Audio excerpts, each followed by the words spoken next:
What's happening, you beautiful people, and welcome to another episode of Moving Mountains. Our guest in the studio with us today is none other than Leanne, and boy, has she faced some mountains. One of them being she needed to buy a very expensive piano for her son, and there was just no way to afford it. But God stepped in and moved some mountains. So, Leanne, welcome to the studio. Welcome to the show. And it's so cool to have you with us. Thanks for having me, Tom. It's lovely to be here. Awesome stuff, man. Okay, cool. So let's start off with a quick question of where are you from and what do you do for a living? Okay. So I was born in Cape Town. I was actually born in Paarl. And I like to joke and say that I'm a nomad or gypsy because we've moved around so much. But we eventually settled in Gauteng Springs. This is where I grew up where I've been staying for the past almost 30 years. And I am a businesswoman. I do catering. I also do some charity work in my community and a few other stuff. I'm a businesswoman. Oh, that just sounds so cool. Okay, cool, man. Awesome stuff. So we got some context on who Leanne is. And all right, so we're going to start off with our quick power story sprint. And that is those mountains that God has moved in your life. Let's just go through those stories, man. Let's take us from the first one. That's your best one, your favorite one, and go for it. Wow. So I love the piano. I've loved the piano since I was a little girl. But I just could never play. I never went for lessons. At one stage, I sat in front of I could play a little bit like the songies that I heard here or there, but never like really. Crazy. And I loved canon in D and classical music. Once I would sit in front of the piano, just say, Holy Spirit, I know you can come over me and just play through me. But maybe it was rooted in pride and I wanted to be cool. Look at me playing the piano, people. Yeah. So it never happened. So then... And I also think you need to practice. My son is testimony that you don't always have to. Sometimes... So just gifted, eh? That's insane. Yeah, he's absolutely gifted. So I have this son when he was 4 years old. Because now when I was expecting him, it was a very difficult pregnancy. Maybe we'll get to that.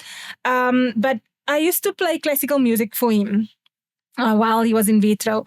And he was born. And then when he was about 4 years old, because we had an old piano that we got from my mom's friend, and he would sit and play in front of that piano.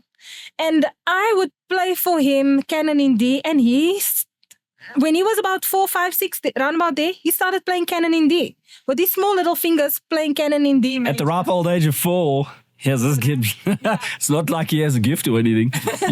And he used to watch YouTube tutorials and he taught himself from there. Moving along a few years later, I think about 2 or 3 years later, my son really wanted a piano, but I wasn't in a position to get a piano for him. I mean, how much are pianos? They're super expensive. Very expensive. What the one he wanted, what is it like? Well, look, at that time, he didn't want any specific one. He just wanted a piano or a keyboard. So what happened was he went and he created his own Backer Buddy campaign. He didn't even tell me. I don't know why. Maybe he thought I was going to shout out. Oh, he's a little boy. He's becoming a man. He's like, I'm going to take some initiative here, man. Yeah, that's awesome. So he went and he started his own Backer Buddy campaign and saying that he's the son of a single mom. He really would like to have a piano. That time he was in East Rand School of the Arts, where he now had a proper teacher, which is also a miracle because one of the requirements is you have to speak Zulu. He couldn't speak Zulu, but favor got him in. He's very talented and also his drawing. Can he speak Zulu now? No. Now it's much better. It's coming through.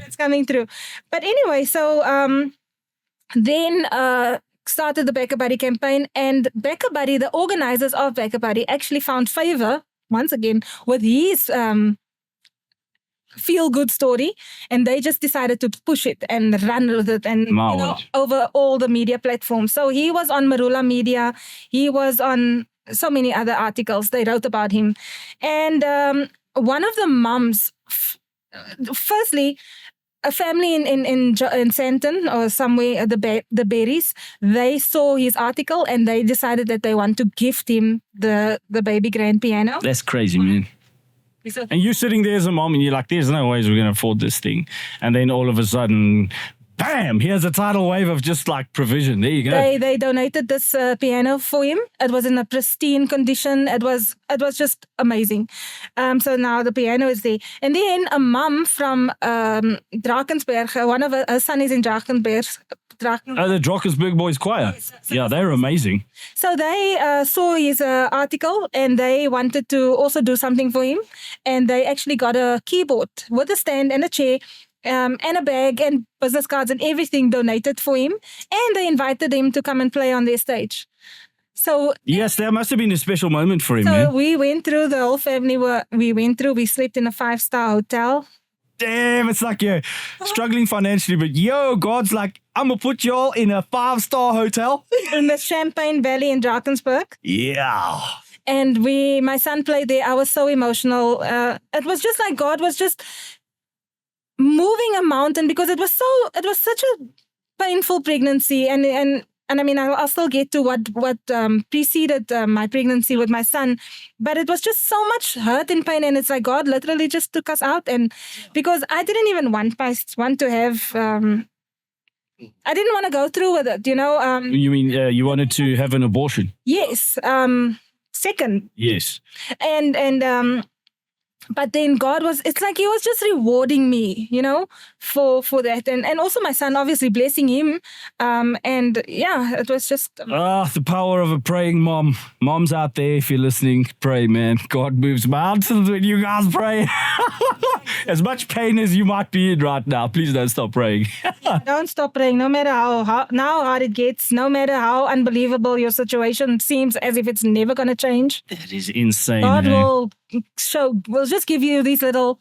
I find it amazing how much more we appreciate that breakthrough because we've been through so much hell and through so much pain. Like, if it was just like, we need a piano for him now. Cool, there's a piano. Like, it would be great, but, you know, it wouldn't be like, oh, my word, God, you see me, you know. So it's kind of like those desert periods are necessary for you to be able to appreciate when you get to the oasis, the waterfall, you know. Your boy's seen some breakthroughs. You've seen some mountains move in his life. God providing a piano. God just also just helping you as a mom. I've seen with our little one, being a mom is no joke. Being a mom is no joke, man. And for those, if you're a mom and you're listening to this, you're not alone in your struggle. All those things that you think is just you and you're a bad mom or whatever, just go and YouTube a couple of things and you'll be like, oh, the whole world goes through this thing, man. The whole world goes through this. So you're not alone. And a special shout out to the single moms. Yes, single moms. Shout out to them. You got the world on your shoulders, single moms, but at the end of the day, God's got you. God's got you on his shoulders. Absolutely. There it is. There it is. Tell us about the power story behind the rent. So we've had the premises where we are now. It started with my mom, I think in 2019. She was there. And when COVID came, things just went haywire. What a beautiful time it was for humanity when COVID came. So, yeah, we went through a lot of changes in the business. We ended up losing a lot of business. You know, we had to eventually, about 9 or 10 employees, we had to lay off. Yeah, that's the worst. It was just really bad. And we fell behind on the rent and where we were doing charity from there. My mom, actually. And I was occasionally, because I was running the business at that time. What was the business? What do you guys do? It's catering. And then the so you need a kitchen and you need like equipment to cook the stuff. Yeah. And you need a building. And there's this rent for this building that you're now behind on. Yes. So we fell behind on the rent. And my mother was given the option to rather leave or try and catch up on the rent. And she couldn't. So we decided to leave it. But at that time, when we left, when my mom left. What do you mean, to leave the building? Leave the building. Okay, yeah, it's like, leave. All right, it's all going south. Let's just pack it up and leave. Yeah, just, you know. Sometimes you need to do that, but I, at that time, when that decision, crossroad came, I was the one that was being there full time. I was interacting with a lot of the people. You know, people came to me. Sometimes they would ask you were very active. Yeah. I was very active in the community. A lot of people knew me, and I was doing some catering from there as well at that time. So I didn't want to let the place go, because I also believe that at that time I knew that the ministry that God had given me was placed there for a reason, because there's a lot of poverty, there's a lot of drug abuse, addiction in that area. That street where her business is like prime time drug users, you name it, homeless people. It's crazy. Yeah. So I knew that a lot of businesses there as well. Yes. One of which you were there as a business. Exactly. So I didn't want to leave, because I didn't just look at it in the natural. I also looked at what difference are we making in the spirit, you know. So my heart was broken when we had to go, and I think I was at home for about a month, and then with some help of my and guidance, we decided to go and see the owner. And I spoke to her and told her, this is the situation. I would love to continue with the rent. If she would. Wasn't that nerve-wracking though? Like you're behind in rent, and now you have to go to the landlord and say what? Like, what do you do? It wasn't easy for me. Especially, I'm the type of person, I can't ask. I really can't ask. I can't ask for myself. I can ask for other people's, you know, but... So it's like, listen, I'm asking for a friend, and you're on your A game, but the second it's yourself, you're like, oh, man. Yeah. I don't know if that's pride, if it's rooted in pride, where I just... a lot of people have a fear of asking, man. So, most of humanity. Yes. So I'm not good at asking, and I also don't like putting people in a position where they are forced to say no, and, you know, It's awkward. However, I do believe that I am in the company of Moses, where I sometimes have to go and ask on behalf of others. I've realized. Totally, that's good. I'm still maturing in that. I had to go and speak to the owner, and eventually, she. So you walk in there, she's sitting across the table from you. Just paint a bit of the picture there, because that's like nerve-wracking. That's like, oh my gosh. Yeah. So I was bombarded with questions about the outstanding. You know, that we still owe them for the previous... So you walk in there sheepishly with this file under your arm or something, and you're like, I'm going to ask for what? Who knows what you're going to ask for? And she's like, okay, cool. So why is this? Where's that? And you're like, ah! Exactly. It wasn't a nice experience. But I suppose I had to go through it. Oh, totally. So yeah, she obviously, as a business person, you do understand why she would... I mean... Anyone, if you owed money... Hello, pay up. Exactly. So I couldn't, obviously, and I asked her, can we go forward, you know, start on a clean slate with me and you and my business. And she, by the grace of God, she agreed. That's insane. That's insane. How many months behind were you, roughly? Oh, a lot. Maybe 2 years almost. Wow! You are 2 years, like just call it 2 years, behind in rent. You now go and sit in front of that same landlord that is like so secretly and probably angry with you. And she's just like, okay, you know what? Let's start a clean slate. Yeah. But they're not wiping it away, because remember, it wasn't... Yes.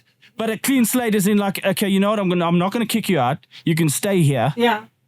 Let's put that behind us, and let's just move forward. And just pay the rent. What landlord is going to do that? Just someone that God, just the favor of God. That's the only thing that I can attribute to that. That's insane, man. That is insane, because that's a mountain. When you owe thousands upon thousands upon thousands, and then all of a sudden you're in front of that person that you owe, and you're like, oh, it's all going to come tumbling down, and they go, yeah, well, okay, still some serious rules in place, but let's move forward. I'll do this for you. Let's continue this relationship. What? So I could continue with the catering business, and I could continue doing the charity and speak to people, you know, because you won't believe how many people God has actually sent. Which leads to another story. But you won't believe how many people God has actually sent to me, either for prayer or just to share, so that He could use me, so that I can be His hands and mouth. You're like a missile for Christ there. Sometimes I must, but I'm definitely an instrument in His hand, and He wanted me there, and the enemy wanted us gone. And how many people would come? Like lots? So sometimes we do easily like 75. I work on a pack of polystyrene containers. Usually we dish all those containers finish. It's like 75 people. In a day? On a Monday. On a Monday. And on a Friday. So 75 people that were desperate, crying out there in the community, in whatever state they found themselves, secretly going, God, please, man, I don't have food. Like my stomach is burning here. And then God uses you in that specific place that you were being forced to leave from. Yeah. You say, no, this is where I want you. Yeah. as much pressure as you're going through, I want you to stay here because you're a key kingpin in my community here to actually help people's prayers be answered. That's insane, eh? So yeah, as I said, it started with my mom's soup kitchen, Klip Sop Kombuis, and now it's Liberty Kingdom Ambassadors. That's It's quite a dramatic change in names. Klip Sop Kombuis and then Liberty Kingdom Ambassadors. That's cool, man. That is so cool. So Liberty Kingdom Ambassadors is a basically NPO / non-profit organization, whatever you want to call it, just a helping hand in the form of a kitchen in that community, and you using your business to obviously fund that and dish out food to the community. That's so cool, man. Yeah, so for now we're focusing on feeding the people, but we've also now moved on to the next stage where we don't just want to feed them physically, we also want to feed them spiritually. And very important. So we've got ministry as well on Mondays, and I've partnered with a local pastor. So we do ministry on Mondays and Fridays. So where they attend and they receive the word, and then after that we give them the food. And so you kind of hook those fish in there with the food, the soup. You're like, klip sop kombuis, lekker sop in die huis, and then they come there to eat, but then you feed their souls as well. Exactly. That's so Sometimes cool. Because I'm so busy with my catering business, I can't always be part of the ministry, but sometimes I would go and then just share whatever it is that God laid on my heart, where I proclaim liberty to the captives. Hold on a second. You've got a cool poem. I've got a very awesome poem. Oh, okay. So just give us a bit of backstory of the chapter in your life, and what it gave birth to. It was a funny play of words. Yep. No pun intended. Yeah. No pun intended. So when I was in 2025, I think I was about 21, turning 22. I met someone, and because I haven't been delivered from the lust and all those things, Still got a lot of chains. Yeah, we ended up doing stuff, and I fell pregnant the first time. And this person literally straight up, you know what? It actually started way before then. So I grew up in a church that was very anti-abortion. Okay, and I was also in that mindset, and I always told myself, one day I'm going to be an anti-abortion activist. And whenever I did orals at school, I would speak on abortion. I had this little pamphlet that had pictures, and how the babies was digged out of the dustbin. Yeah, pretty brutal. It was graphic. Yeah. It was graphic. But I held on to that, and I said, one day I'm going to be an anti-abortion activist. And fast forward a few years later, here I am at a crossroad where I'm now pregnant. My mom doesn't know. I don't want to tell her. My one of my siblings just had a baby the previous year. It was a big deal. And yeah, I am. Hello. I'm also, I didn't want to do that. That was the one side. But the other side was, I was also thinking of my image. What are the people going to say? Yeah. So there was just a lot going on. And then what made matters worse, I think what would have made matters a little bit easier is if I had the support. No matter what the other stuff, if I knew that the Father is going to support me and have my back, and who knows, I might have made a different decision, but I didn't have that. So it was just all those things, and then I just decided to go ahead with having an abortion. So that was in 2005, and it was. And you had an abortion. I had an abortion. You did it. Okay, and it was just this chaotic story of like a Jenga blocks tower where it's just one bad thing after the next, and you're like, I'm not having this child. There's no ways. Yeah. And like I said, at that time I was 21, 22. I was alone. I didn't want to go with that news home. I didn't want to. Yeah, he told me straight, I don't want to have a child with you, and I'll take you to an abortion. And I didn't want to go, but I knew I also didn't want the baby. So what do? And I always say the drive there, it literally felt like driving to a funeral. Oh, wow. It was so morbid. I can just imagine. It was morbid. I knew I was doing the wrong thing, but it's like, I already did the wrong thing anyway. So, Yeah. So anyway, I went through the procedure. It wasn't a nice experience. Oh, wait, man. It was a painful experience, and because one of the things when you go and you fill out the form, you can't say they brought me. I'm just here because they brought me. You have to say, My decision. it's my decision. Full responsibility. Yes. Wow, word. Yes, you have to say that. That's when it gets the most real. Yes. So, So I went through with it, and I didn't tell anybody at home. And the next day, I had to go and work. That was hectic, and it was very traumatic. Also, what happened like afterwards, I wrote it in my diary, and that's how my people eventually found out.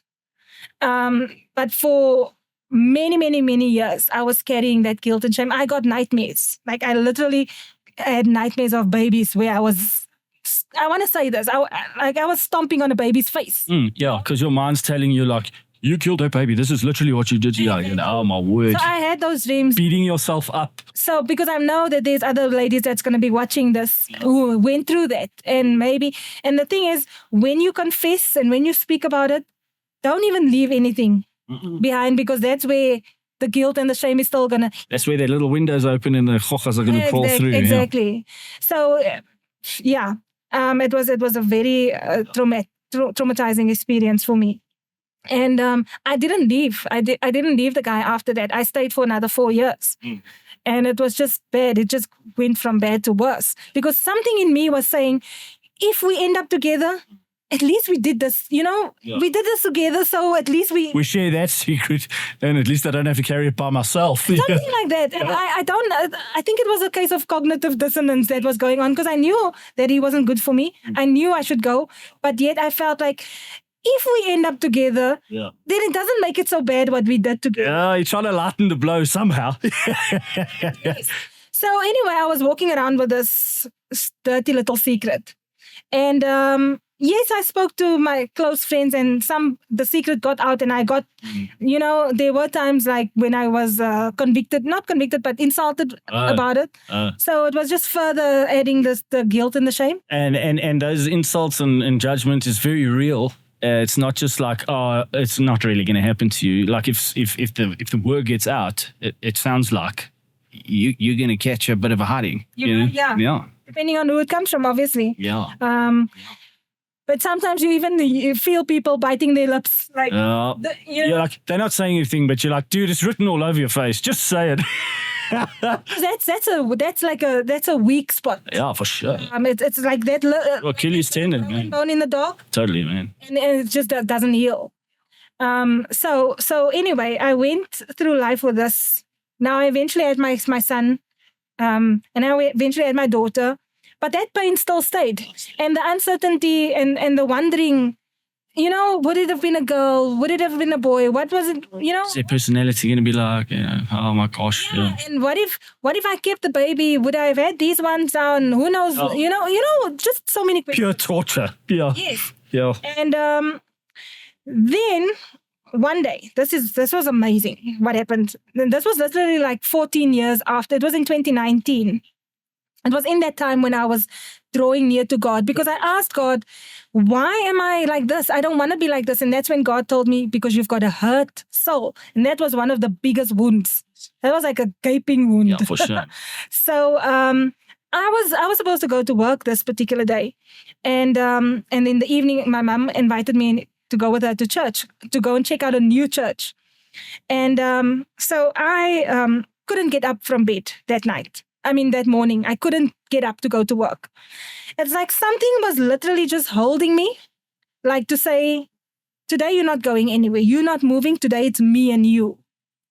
And I was like, I need to get to work. The people are waiting for me. And, so I took my phone and I went into WhatsApp, into my own chat, and I started typing.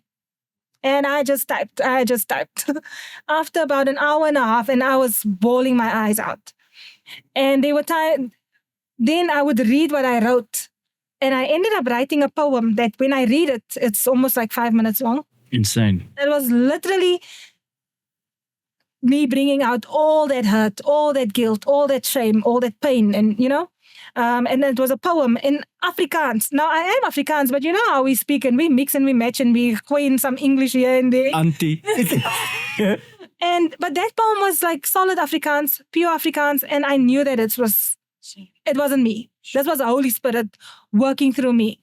And there were parts of the poem that I wanted to leave out. Like, I can't say that. Like, Oh, that's a bit rough, man. That's a bit hectic, Yeah.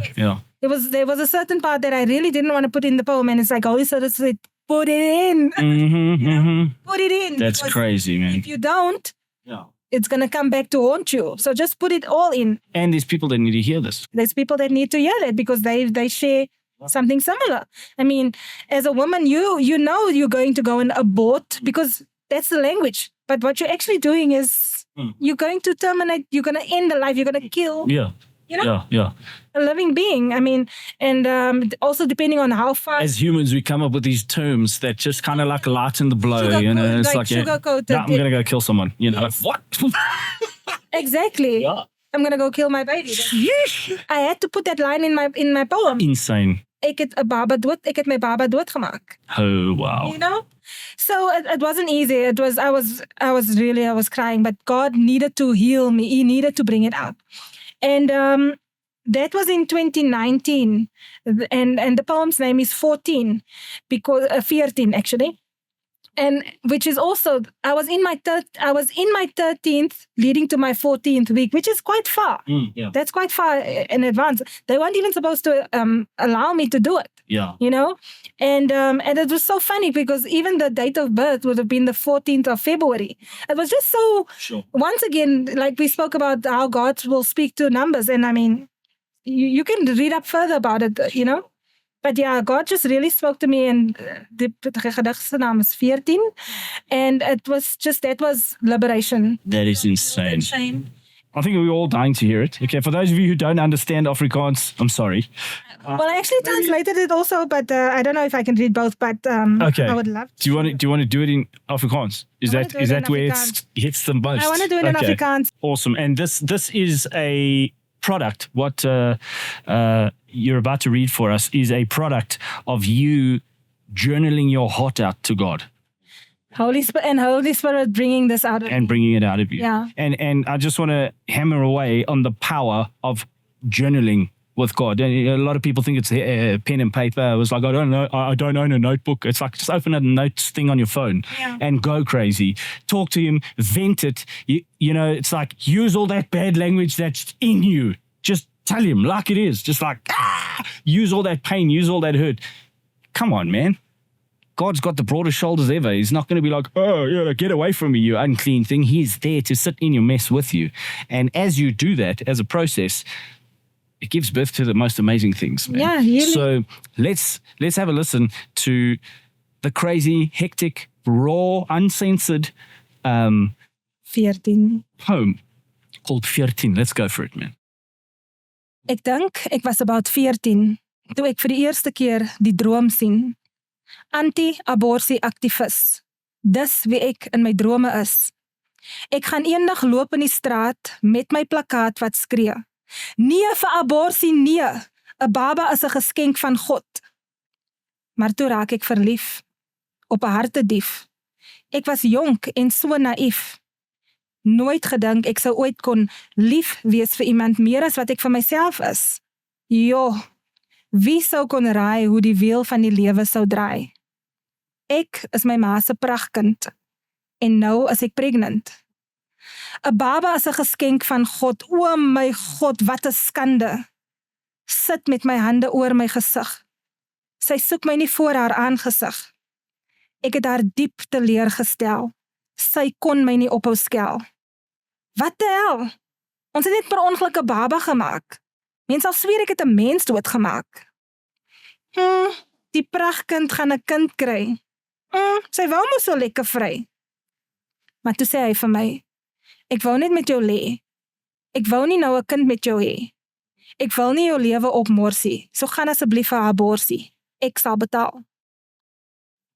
En ek sou vir die res van my lewe betaal. Vanaf die dag toe hulle jou uithaal. Ek het gedink hulle het jou uitgehaal, maar jy het eers 'n paar uur later uitgekom. Toe gooi ek jou in die vullisdrom. My trane rol, maar ek kan nie weghol van die waarheid nie. Met die stop van jou hartklop het 'n deel van my gesterf. 'n Pyn soos wanneer jou ma jou onterf. Die smart, skuldgevoelens en verwyte Hoe vergewe jy jouself na so 'n besluit? Ek het 'n mensie doodgemaak. Daai woorde los 'n bitter smaak in my mond. Vir 14 jaar het ek die smart gedra, al het ek my so smaat gedra. Ek kon nie meer die pyn verdra, het telke maal die Here gevra, Here, vat my weg. Maar hy het nie, hy los my net hier. Ek moet my man staan. Toe begin die man aan my slaan. Vir 4 jaar het ek daar gebly, gehoop hy sou my lief kon kry, en in die tussentyd verloor ek my. Niemand kon my hartseer sien, my smile verdien 'n 10 uit 10. Ek het myself oortuig, alles sal oukei wees, en as dit nie is nie, is dit my verdiende loon. Ek het mos myself verloon. Nooit gedink ek sou jou nooit kon vashou, nooit jou perfeksie sou kon aanskou, nooit in jou oogies sou kon staar. Dis 'n pyn wat niemand moet ervaar. 14 jaar later is ek 'n ma, en vandag kan ek finally myself verdra. Ek het finally myself vergewe, en finally kan ek begin lewe. Die seer gaan nooit weg nie, maar ek voel nie meer so sleg nie. Nou kan ek finally my storie deel, sonder om te worry wie gaan my oordeel. In die jaar 2020 sou jy 14 wees, en ek weet jy is saam met my in die gees. Jou dood was nie ter vergeefs. My boodskap sal maak dat ander vrouens hulself kan vergeef. Ek stap in die straat met my plakkaat, nee vir aborsie, nee. Ek hoop ek kan 'n paar vroue keer, want ek ken die pyn, ek ken die seer. Ek kan nie wag om jou eendag te sien, my liefste 14. Geesh, that is intense, man. That is intense. And that comes out of a place of just being completely raw and authentic with God, not trying to sound all holy and like, oh, I beseech thee, it's literally like, okay, Lord, you want the raw me? Yes, my me. Let's go, baby. It's literally a, God, here's my mess, here's my ashes. That's insane, He's man. given me beauty, you know. That's insane. And I've been spreading the beauty. I've shared it on my social media platforms. So many women have reached out to me so far, and just to say thank you, because I'm still carrying my secret, so. Wow. Liberation coming from Liberty herself. That is awesome. Anything else you want to share with us? I'm just so thankful. I'm just so thankful to be able to be here and share my story. I know that God has been telling me to do it for a long time, but I was running. I was like Jonah. I was disobedient. I was scared, and I'm just thankful that you told me that we're going to do this. And God is he's just moving mountains every day, and I can just give God all the praise and all the glory. And I'm here because of His grace. So awesome. So awesome. Oh, man. Well, there you go. Ladies and gentlemen, that is a wrap on this episode from Moving Mountains. And if you would like to share your story with us here in the van, it's actually a bus with a studio. We will come to you. And if you want the world to know your story and how God has moved mountains in your life, please WhatsApp the number you see on screen and we will get in touch with you. We would love to meet you. That is a wrap. Enjoy the ride. Keep it real. And we'll see you in the next one.